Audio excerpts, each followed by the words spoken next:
SEC Nation going to be here for the SEC Championship game on Saturday morning, and Roman Harper is going to join us now, friend of the show, on the Loud Security Systems Newsmaker line. Hey, Roman, every time we come on, it seems like it's Georgia, it's Alabama. This thing just keeps happening, doesn't it?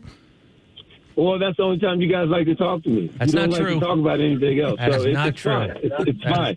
It's all good. But yeah, the games. I mean, look, they're two great programs, and you know, I said it earlier this year. I thought that the way things were kind of playing out, that everybody should just be happy.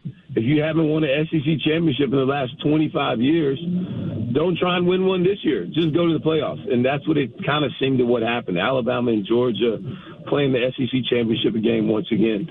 It's not exactly how I thought it would get here, but we're here, and I'm really excited for it. Another opportunity for both of these teams. I don't think we asked you yet. How much are you actually enjoying this part of your life in terms of the work part of your life?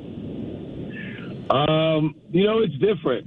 It's a total different grind and hustle for me. I still watch a ton of film the same way as I did when I was playing. I probably watch more film now than when I was playing, because when I was playing, you just watched the film on the one team. And that may be like 4 or 5 games.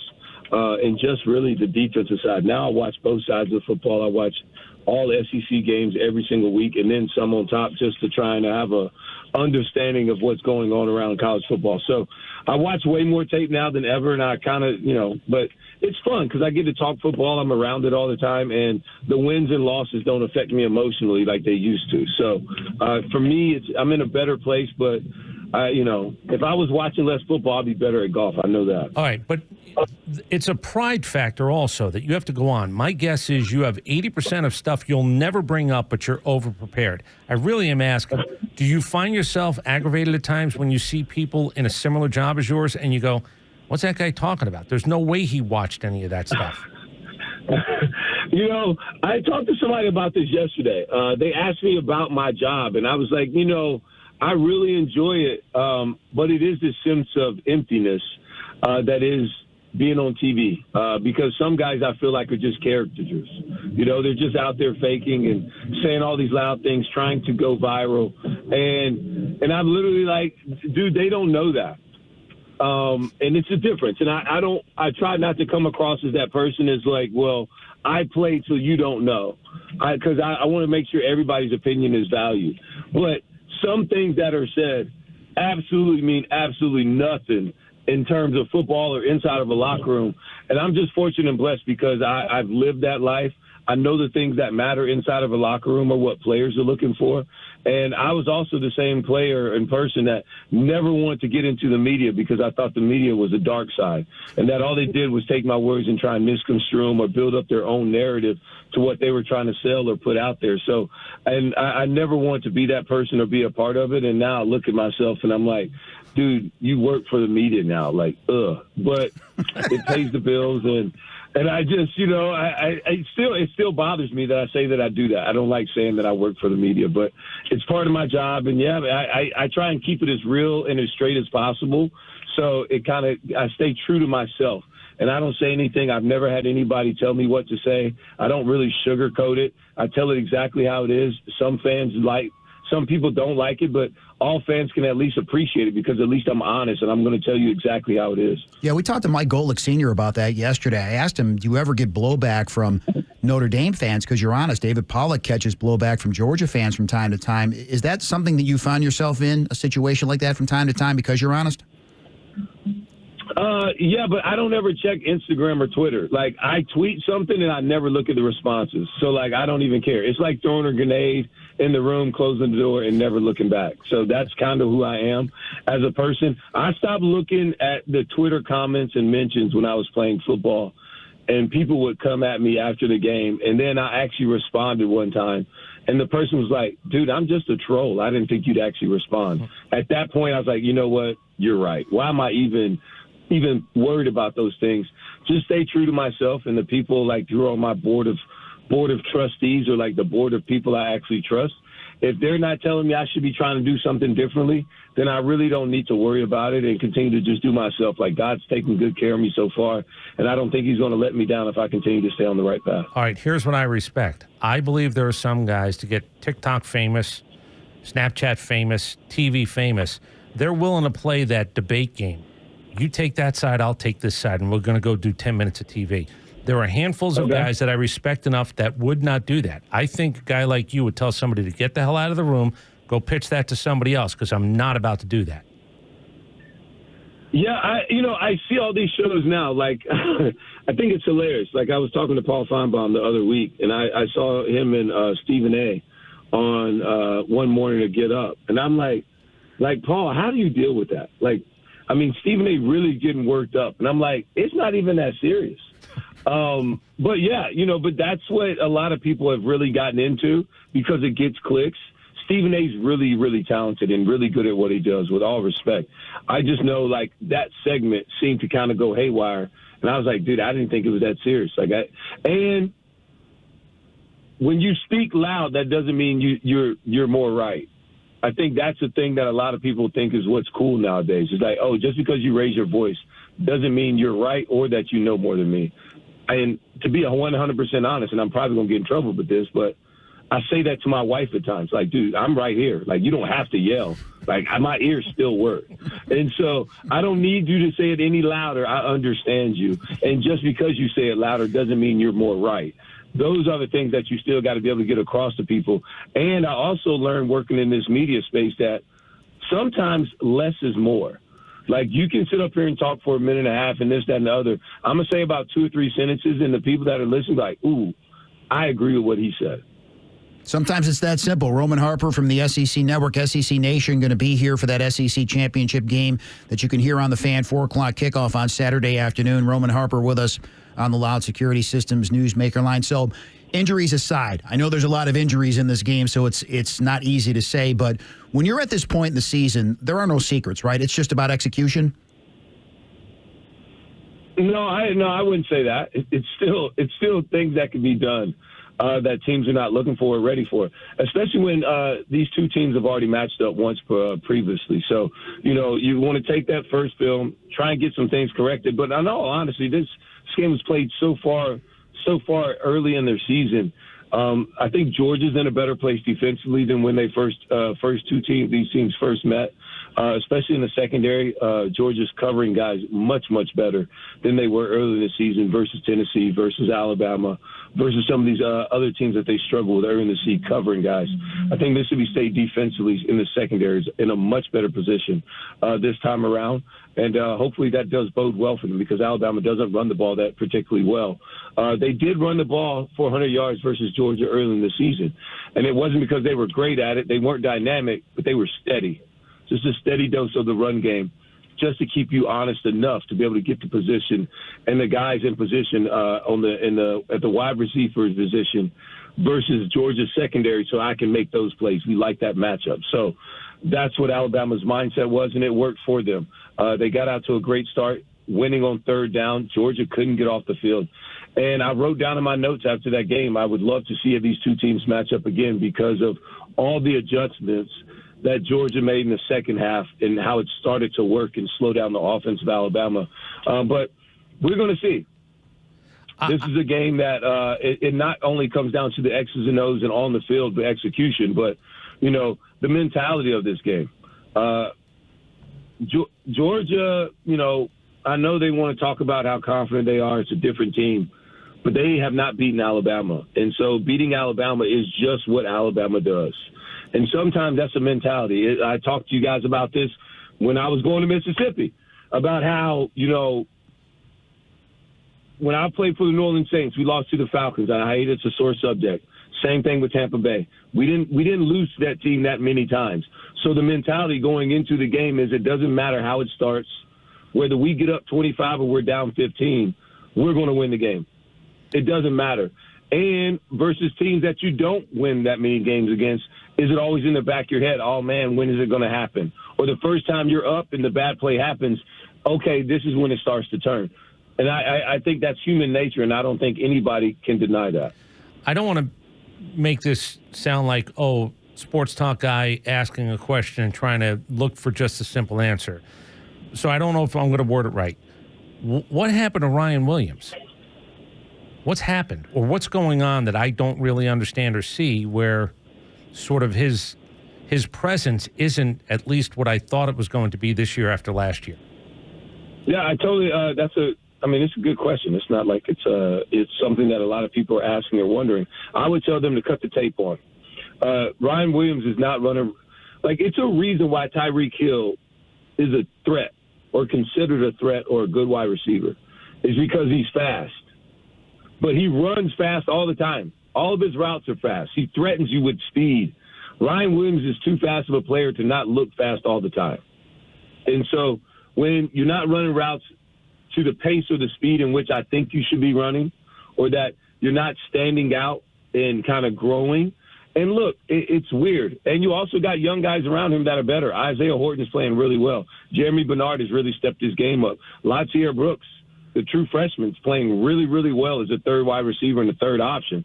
So that part of it is true as well. So you're not playing as well.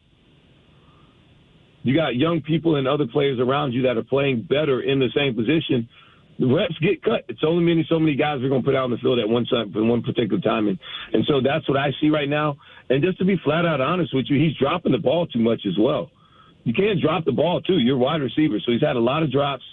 The routes don't look as crisp. He doesn't look as fast to me on tape right now with running his routes.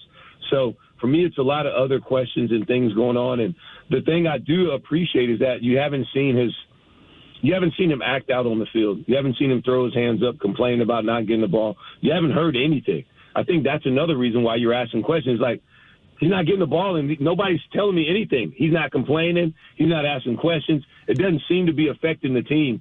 And normally when you have wide receivers not getting the ball, or quote-unquote star wide receivers not getting the ball, it usually comes with some sort of attitude or outburst, and that's just not been the case. And so shout out to Alabama for handling it, whatever they're handling or whatever they're going through internally, and they're trying to work themselves out of. And it's been really, really weird to kind of like put it in. Not really weird. It's just like it's kind of like what it's been this year. And ultimately, my opinion is that I like 17-year-old Ryan Williams more than I like 18-year-old Ryan Williams. And that's not a bad thing because I don't think I liked 18-year-old Roman Harper when I look back on it. So you have room to grow, and he's an 18-year-old, and he needs to get better. Good perspective. Roman Harper with us on the Loud Security Systems News Maker line. So when you look at Alabama, how are they different as opposed to the first time around when they faced Georgia? Yeah, I don't think the pass game has been as effective. They've kind of struggled offensively. Defensively, they're in a much better place, though. So I think offensively they got to kind of continue to try and find their way.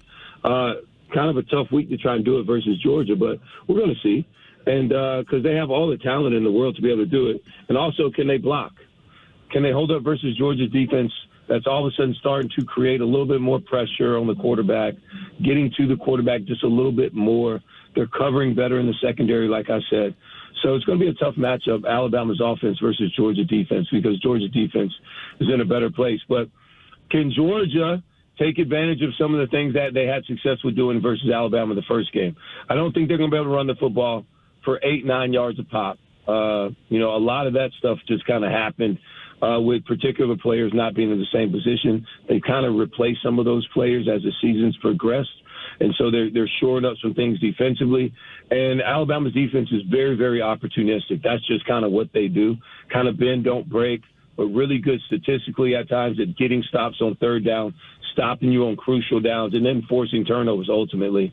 And what you don't think about is that I know Georgia dropped a deep touchdown pass that should have been a touchdown pass, but Alabama dropped one or two chances early in the game to get an interception that kind of spins that game and makes it worse early on, too. So who's going to be the team that first flinches, and then who's going to be the team that makes that play early in the game to kind of get them going and kind of steals the momentum earlier? And then how does the other team kind of respond to that? So it'll be really, really interesting and intriguing. I think it's going to be a great matchup.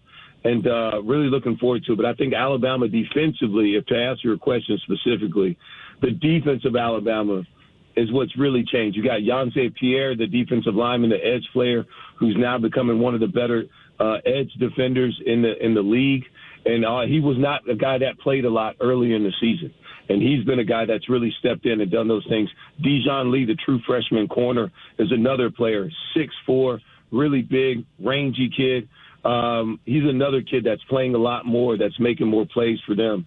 And, of course, Bray Hubbard has been a lights-out player this year, and most guys would know who that is, the safety for Alabama. It's interesting you brought up the 18-year-old version of you, because I wanted to ask you about the Lane Kiffin situation, because I don't know if you were a vocal guy or not by your last year in college. But if I dropped the 21-year-old version of you in that Ole Miss building with all of that stuff going on, what would you have thought of, what might you have said as the Lane Kiffin experience took the turns that it did? Well, you got to understand, I'm also the same 19-year-old and 21-year-old that went through 3 coaching changes at Alabama, where Dennis Franchione left to go to Texas A&M because it was a better job, in his opinion, right? So I lived through that. So a couple 4-letter words were said and dropped, and just like, man, F that guy, like he doesn't want to be here. And I couldn't transfer either because I wasn't a sophomore or older. So, like, that part happens too. And then you got Mike Price for 3 months. He messes up and gets in whatever trouble.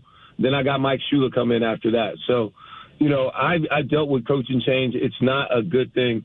I hated how this whole thing kind of played out. I thought it was a lack of leadership shown on both sides of everything. All right, number one, Lane Kiffin for kicking the can down the road for as long as he did. I knew 2 weeks ago what was going to happen.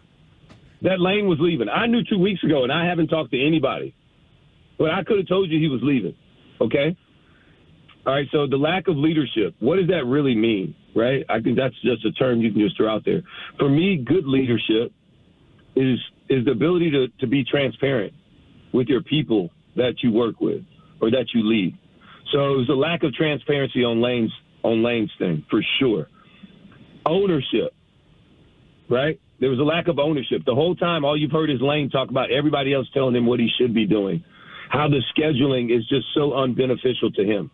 It's a lack of ownership, and you have to make the decision and live with it. It's a lack of ownership. It's also a lack of, it's a lack of just get it factor as well. And I would say the same thing on the Ole Miss factor, all right? The lack of transparency. You see what's happening. Why don't you go out there and say, okay, you know what? And what's the main job of the president, the AD, and everybody at Ole Miss is to do what's best for those players in that room. I would expect that those guys to lower their ego when they first come into the room. Lane, it's okay. Be honest with us. You want to leave. I can't make you stay with us. It's the same thing in a relationship. You can't make somebody stay with you if they don't want to be with you. I've seen dudes and husbands leave wives, and they got their own kids with that wife, and they'll leave her. You think Lane gonna stay for some kids he recruited out of a portal? Ain't happening. Not happening. So if I'm Ole Miss, lower your ego. Let them understand, look, Lane, if you're leaving, I need to do what's best for this team and this university. And I hope you guys – so name a coach in waiting. You already you hired Pete Golden. Put Pete Golden, name the head coach in waiting. Allow Lane Kiffin and his team to try and go get a championship. I think that's best for the players and his team. I do feel that way. You can have your opinion about Lane all you want to, but he still would give you the best chance to go win a championship, something you have not done in 60-plus years at that university. I think that would be something that's important. And instead, you throw it all to the side. Everybody wants to show how right they want to be, and instead of what's best for this team. Let's say you were a team leader, and it's presented to you. LSU, we told them you got to wait. Would you have been okay if everybody was out in the open, transparent as you said with it, saying, you know what, I'll say F him later, but for now I want him around, I want the staff around. Let's give ourselves the best chance to win. Had things been done differently, do you think as a player you could have delayed your F him, he doesn't want to be here, I'm going to go out because that gives us the best chance to win? Yes, because it's not F him, he doesn't want to be here. He's helping us win. He's making a personal decision to do what's best for him and his family.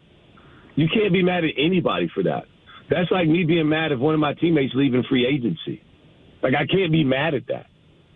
Like, he's doing what's best for him. You should respect him and appreciate him for that. The fact that he would actually stick it out and help us try to win and finish it off the right way, to me, I think lands way better. I think it's just a better way to land the plane. ultimately, if you're just more transparent, we just tell everybody, hey, this is the plan. Everybody, we got a plan, and this is how we're going to execute it. That's leadership. The Mike Price. And nobody executed, and nobody told anybody the plan. Next you know, Lane Kiffin's pushed out, and they gave him an ultimatum, which most people don't do well with ultimatums either. And so it was just a lot of wrongs, and then all of a sudden everything spins out of control, and the players ultimately are the ones that are the biggest losers. I'm not asking you if you haven't said it publicly, but when you're going through the Mike Price thing, and that craziness is a totally different brand of craziness. How many times off to the side have you either told your buddies or people that you know more than what we know? The crazy thing is that I don't even know if I know. What all came out was that he supposedly put down the credit card that was at the school, but then what truly honestly happened, they said, wasn't even like some random girl thing that ran it up like that. It wasn't even all that. So I think it was Alabama still being burned emotionally by somebody outside the quote unquote Bama family, Dennis Franchione, leaving, and Bear Bryant and Paul Bear Bryant Jr., feeling disrespected that no place is better than Alabama. And like I said earlier, you can't make somebody stay and love you if they want to go somewhere else. Dennis Franchione wanted to go back to Texas. His wife liked it better in Texas. So they go back to Texas. And we bring in Mike Price. It's going to be the first one to open it up in the SEC, 3 wide receivers, all these other things, right? Well, he gets out of there. Next you know, some kind of crazy thing happens. I don't even know exactly what really, really happened. But at the end of the day, we fire him after 3 months, and now you have to bring somebody else in, and they want to just go back to what they are used to, which is somebody within the Alabama family, which was Mike Shula, who I love to death, but wasn't the best head coach and didn't really work out. And then next you know, but it worked out perfect for Alabama because Mike Shula is what got you Nick Saban. So very true. It all happens for a reason, but you know, at the time, nobody can see past their own emotions or their own ego, and they much rather. And sometimes we'd rather be right than actually just root for the best outcome for your own team. Finishing up with Roman Harper from the SEC Network, do you think, in your opinion, Bama is in, win or lose on Saturday? Yes. You just can't tell me that the number one team in the SEC regular season, according to the standings, which if we're going to keep score and count, then let's keep score and count, then that they would not get in or that they should not get in. It doesn't matter, you know. And if you didn't punish SMU for losing the ACC championship game last year, what's the difference in this year? And I understand, I think this will be the only time if Georgia wins, and that's a big if, because we're talking about something that Georgia ain't done. And that is so, if that happens, yeah, laugh it off, but it's true. And so if Georgia wins, Alabama has 3 losses, I think that would be the only factor and the only way a 3-loss team gets into the college football playoffs is if they are in the caliber of the SEC, which everybody says is the best conference. You got 5 teams in the top 10, right? Clearly the best conference. And all of a sudden that team that's in the championship game loses and now they're out. Okay. I don't think that would happen because who would you put in? You put in Miami. Miami's been really good, but you're telling me that they're not better than Notre Dame. And their Alabama's resume is clearly better than both of those teams. Not only that, but it's a lot of love to Notre Dame, and BYU is kind of getting kicked to the curb here. BYU has a really good sneaky resume, and I'm not trying to say it's Catholics versus the Mormons, but it's something. That's all I'm saying. All right. Do you care about crying season? Coaches crying, ADs crying, we didn't get in, crying, why are we not this, crying? What do you make of all the crying that goes on around this time of year? I would tell you to win your games. Ultimately, we all got a choice and a chance to win and get in. And if you don't win, you don't get in. Ultimately, you still get to control your own destiny. I'm a football purist, and so you always control your own destiny. I don't pick an agent to get me paid. I pick an agent to negotiate the deal that I'm about to go get paid myself because I'm going to go out there and handle my business. And so that's my mindset. You control everything you control in between the white lines. All right. And so that's what it is. And I don't care about, if you Like Texas. I don't want to hear Texas talking about they deserve to get in. Don't lose to Florida. It's not the Ohio State game. It's the Florida game. Don't lose to Florida. I work with a guy who will lay out his clothes 2 weeks in advance, 3 weeks in advance. We're going on a road trip, whatever it is. I just like to be organized. Okay. That's all. What do you say? Are you a guy who thinks a couple of few days in advance, if not more, about, because you're on TV? It's a pretty hoity-toity spot that you find yourself in. I do believe you're Natalie attired every time you make it to TV. But are you a guy who thinks about it, overthinks it, or not? I would answer this. Number one, yes. All right. Number two, anybody that looks at me on TV doesn't think I just wake up and just throw that on. Okay. But how many days in advance? How many? Like, I work with a crazy person. I'm about to go into a suit place now and look for a tie that I want for something I'd like to wear this weekend. So not really that crazy. Like, I got a lot in my closet already, so I don't really have to think too much. I just kind of go in and look at some stuff. And I actually like to involve my kids. I ask my daughters all the time, what do they think? And then they usually pick it out for me. It's a solid game plan. You have a vision and you try to execute the vision to the best of your ability. Yeah, it's called leadership, guys. It's what I do in my house. Thank you. You know? Thank Vision, plan, execution, transparency. You know what I mean? Everybody has a little bit of ownership in this thing. We take more pride when we take ownership in it. Like, that's how it goes. Leadership. Do you think your kids are hearing you? It didn't happen at Oxford. Didn't happen at Oxford. No, it didn't. Do you think your kids hear you? Like, do you think they actually understand? I don't know what their ages are. Do you think they understand what it is you're trying to impart on them? Yes and no. It's really good because I've heard my son say some things that like, okay, he is listening to me. And, with my daughters, I do think they somewhat listen, who they're 13 and 11. My older son is 9. My baby boy is 5. 5-year-old ain't listening to nothing. The 9-year-old, he plays flag football, and he's the quarterback of his team. And it's cool. But I also had to get on to him after a loss because he's, moping around and blah, blah, blah. And I'm just like, hey, dude, let me tell you something. I said playing quarterback is not just throwing the football around. Playing quarterback is much more than that. Playing quarterback is being a leader. Playing a quarterback is getting your teammates up when they're down. Playing quarterback is getting on a guy when he runs the wrong route or when he's feeling moping around and sorry for himself. You got to go over there and get at him and tell him pick it up. That's what a quarterback does. And you also got to know how to communicate and respond to guys.